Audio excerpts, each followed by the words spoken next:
ये है पॉलिटी की सीरीज़। इसमें देखेंगे 25 पॉइंट्स 126 से लेकर 150 तक, और ये क्वेश्चन ऐसे हैं जो रिपीटेडली एग्जाम में पूछे गए हैं। तो स्टार्ट करते हैं। Minimum age must be not less than 30 year in case of legislative council. देखो, पार्लियामेंट के दो पार्ट है, लोकसभा एंड राज्यसभा, ठीक है। तो लोकसभा जैसे ही कुछ स्टेट्स में बाई कैमरल लेजिस्लेचर है। वो कौन कौन से स्टेट है, ये क्वेश्चन पूछा जाता है। UP, Bihar, Karnataka, Maharashtra and Andhra Pradesh, Telangana, 6 states में है बाई कैमरल लेजिस्लेचर, मतलब वहाँ पर लेजिस्लेटिव असेंबली भी है और लेजिस्लेटिव काउंसिल भी है। इनके अलावा किसी और स्टेट में लेजिस्लेटिव काउंसिल नहीं है, वहाँ पर यूनिकैमरल लेजिस्लेचर है। तो बाई कैमरल मतलब 2 हाउस हो गए ना, एक लेजिस्लेटिव असेंबली और दूसरा लेजिस्लेटिव काउंसिल। तो लेजिस्लेटिव काउंसिल किस स्टेट में है, कौन कौन से स्टेट्स में है, ये क्वेश्चन अच्छा है। यूपी, बिहार, कर्नाटक, महाराष्ट्र, आंध्र प्रदेश एंड तेलंगाना में है। तो मिनिमम एज कितनी होनी चाहिए लेजिस्लेटिव काउंसिल का मेंबर बनने के लिए? स्टेट लेजिस्लेटिव काउंसिल का मेंबर बनने के लिए 30 साल की उम्र होनी चाहिए, और लेजिस्लेटिव असेंबली का मेंबर बनने के लिए 25 साल की उम्र कम से कम होना चाहिए। ए legislative assembly must have at least 60 member. State में लेजिस्लेटिव असेंबली है, हर एक लेजिस्लेटिव स्टेट की जो असेंबली है कम से कम 60 मेंबर होने चाहिए, और ज़्यादा से ज़्यादा 500 मेंबर होने चाहिए। Size of the legislative council, अब देखो लेजिस्लेटिव असेंबली में मिनिमम 60 हो गए, मैक्सिमम हो गए 500। तो लेजिस्लेटिव काउंसिल में कितने मेंबर होने चाहिए? The size of the legislative council may very, मतलब हर एक स्टेट का अपना अलग अलग हो सकता है। 6 स्टेट में तो है ही है legislative council. It should not more than 1/3 of the legislative assembly and not less than 40 member से कम नहीं होने चाहिए। और जो लेजिस्लेटिव उस स्टेट की जो लेजिस्लेटिव असेंबली है उसके जितने मेंबर हैं उसके 1/3 ही लेजिस्लेटिव काउंसिल के मेंबर होने चाहिए, मतलब इतना नंबर होना चाहिए। देखो, मिनिमम मेंबर जो लेजिस्लेटिव असेंबली है उसमें 60 होने चाहिए, और मैक्सिमम 500 तक रख सकते हो, ठीक है। लेजिस्लेटिव काउंसिल में मेंबर जो है मिनिमम 40 होने चाहिए, और मैक्सिमम इतने होंगे जो लेजिस्लेटिव असेंबली का 1/3 होगा। उससे ज़्यादा मेंबर लेजिस्लेटिव काउंसिल में नहीं होंगे, मतलब लेजिस्लेटिव काउंसिल का साइज 1/3 से ज़्यादा नहीं हो सकता लेजिस्लेटिव असेंबली के। लेजिस्लेटिव असेंबली का टर्म होता है 5 साल का। 5 साल के बाद फिर इलेक्शन होंगे, फिर एमएलए चुने जाएंगे, इलेक्टेड होंगे, क्योंकि इलेक्शन होंगे, इलेक्शन में वोट डाली जाती है, उसमें एमएलए चुने जाते हैं। तो उसका टर्म है 5 साल का। और लेजिस्लेटिव काउंसिल का जो टर्म है 6 साल का है। और इसमें ऐसा सीक्वेंस बन रहा है कि 1/3 मेंबर हर 2 साल में रिटायर होते हैं। तो legislative council permanent house type है, क्योंकि हर 2 साल में 1/3 मेंबर रिटायर हो रहे हैं, फिर उन्हें नॉमिनेट कर दिया जाता है, तो नए मेंबर आ जाते हैं। इस तरह से सीक्वेंस चलता रहता है। तो ये 6 साल का टर्म हो जाता है पूरे उनका, एक मेंबर का। नेक्स्ट टॉपिक है फाइनेंस कमीशन। फाइनेंस कमीशन काफ़ी इंपॉर्टेंट क्वेश्चन है, आर्टिकल है 280, काफ़ी पूछा जाता क्वेश्चन है ये। फाइनेंस कमीशन का आर्टिकल है 280। Finance commission is constituted by the president of India every 5 year. Finance commission को प्रेसिडेंट ऑफ इंडिया बनाते हैं, हर 5 साल में नया फाइनेंस कमीशन आता है। पहला जो फाइनेंस कमीशन था वो 1952 से 1957 तक था। फाइनेंस कमीशन ये बताता है कि किस स्टेट को कितना पैसा देने की ज़रूरत है। मतलब देखो, जो बजट आता है उसमें हर स्टेट को कुछ ना कुछ दिया जाता है ना, तो फाइनेंस कमीशन ये बताता है कि किस स्टेट को कितने पैसे की ज़रूरत है। तो फाइनेंस कमीशन अपॉइंट करते हैं प्रेसिडेंट ऑफ इंडिया हर 5 साल में। पहला फाइनेंस कमीशन आया 1952 से 57 तक। पहले फाइनेंस कमीशन के जो हेड थे वो थे केसी नियोगी, चेयरमैन थे वो थे केसी नियोगी। पूछा जाता क्वेश्चन ये। तो पहले फाइनेंस कमीशन से क्वेश्चन आता है कि कौन है फाइनेंस कमीशन का चेयरमैन, तो केसी नियोगी पहले चेयरमैन थे, फर्स्ट फाइनेंस कमीशन के चेयरमैन थे केसी नियोगी। अभी चल रहा है 16th फाइनेंस कमीशन, उसके जो चेयरमैन है वो है अरविंद पनगारिया। फाइनेंस कमीशन अपनी रिपोर्ट सबमिट करता है प्रेसिडेंट को, प्रेसिडेंट ही उन्हें बनाता है, अपॉइंट करते हैं 5 साल में, तो वो रिपोर्ट भी प्रेसिडेंट को ही देते हैं अपनी। फिर उस रिपोर्ट को प्रेसिडेंट पार्लियामेंट में देते हैं। फाइनेंस कमीशन में एक चेयरमैन होता है और 4 अदर मेंबर होते हैं। ये भी पूछा जाता है कि इसकी कंपोजिशन क्या है।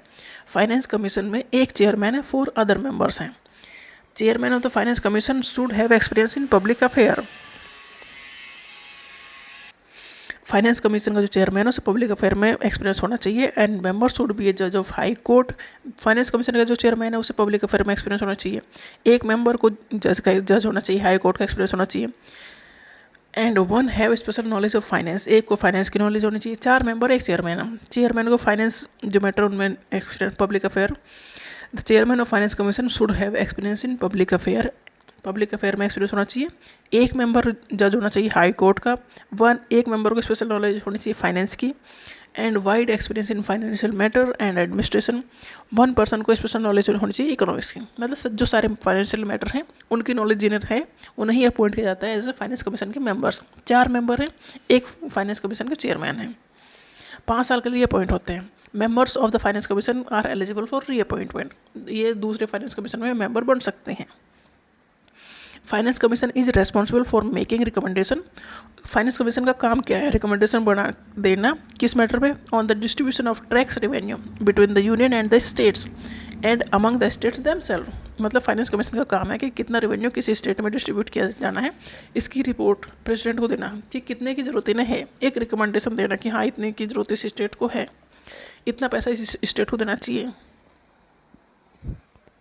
जो रिकमेंडेशन है फाइनेंस कमीशन की वो एडवाइजरी इन नेचर है, मतलब सलाह दे रहा है फाइनेंस कमीशन की इस स्टेट को इतनी ज़रूरत है, ये बाइंडिंग नहीं है गवर्नमेंट के ऊपर कि इतना ही पैसा वो इस स्टेट को देगी, रिक्वेस्ट है, मतलब एक सलाह टाइप की कि इस स्टेट की कंडीशन ऐसी है, इतना पैसा इसे देना चाहिए।